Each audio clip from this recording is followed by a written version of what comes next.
எப்படி சிஸ்டர் வர வைப்பா? கிளிதான் பறந்து போச்சே. இல்ல டாக்டர், அவரால உடனே கிளம்பி வர முடியுமான்னு தெரியல. அப்ப வீடியோ கால்ல பேச சொல்லுங்க. அப்பா ஏக்கத்துல இருக்கிற குழந்தை அவரை நேர்ல பார்க்க முடியலனா கூட வீடியோ கால்ல பார்த்து பேசினா ஜுரம் குறையுமே. சிஸ்டர், துர்கா மாட்டிக்கிட்டா.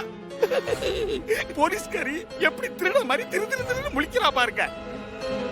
என்ன துர்கா யோசிச்சுட்டு இருக்க? சூர்யா மாமாக்கு வீடியோ கால் பண்ணு. ஆமா துர்கா, சூரிய முகத்தை பார்த்தா அவனோட குரலை கேட்டாலே அவளுக்கு ஜுரம் குறைஞ்சிரும்.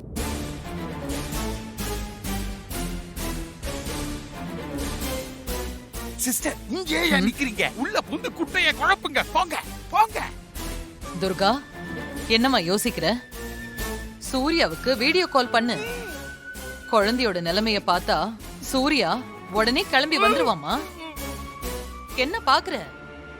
உடனே வீடியோ கால் பண்ணு. குழந்தைய பார்த்தா பாவமா இருக்குது. எங்க மாப்பிளைக்கு தேவி பாப்பாவை தவிர வேற எதுவுமே தேவையில்லை.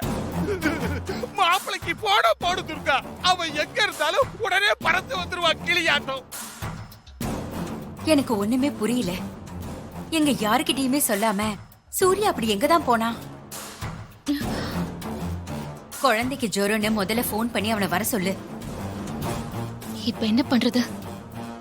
சும்மா போன் பண்ற மாதிரி நடிப்போம், வேற வழி இல்ல.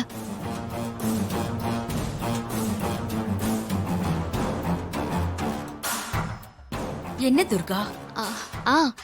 இதோமா இப்போ பண்றேன். சிஸ்டர், சோல கில்லாடி சிஸ்டர். செத்து போனவனுக்கு எப்படி போன் பண்ற மாதிரி பர்ஃபார்மன்ஸ் பண்றா பாருங்க.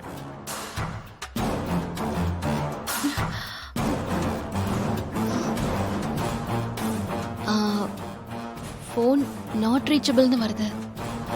கண்டிப்பா மீட்டிங்ல தான் இருப்பார்னு நினைக்கிறேன். நான் அப்புறமா கால் பண்ணி பேச வைக்கிறேன் டாக்டர். நினைச்சேன் மீட்டிங்ல இருப்பாரு. ஒன்னும் பிரச்சனை இல்ல மேடம். இன்ஜெக்ஷன் போட்டிருக்கேன். மாத்திரை மருந்தெல்லாம் கண்டினியூ பண்ணுங்க. முக்கியமா உங்க அப்பாவை வர சொல்லுங்க. அட்லீஸ்ட் வீடியோ கால்லையாவது பேச வைங்க.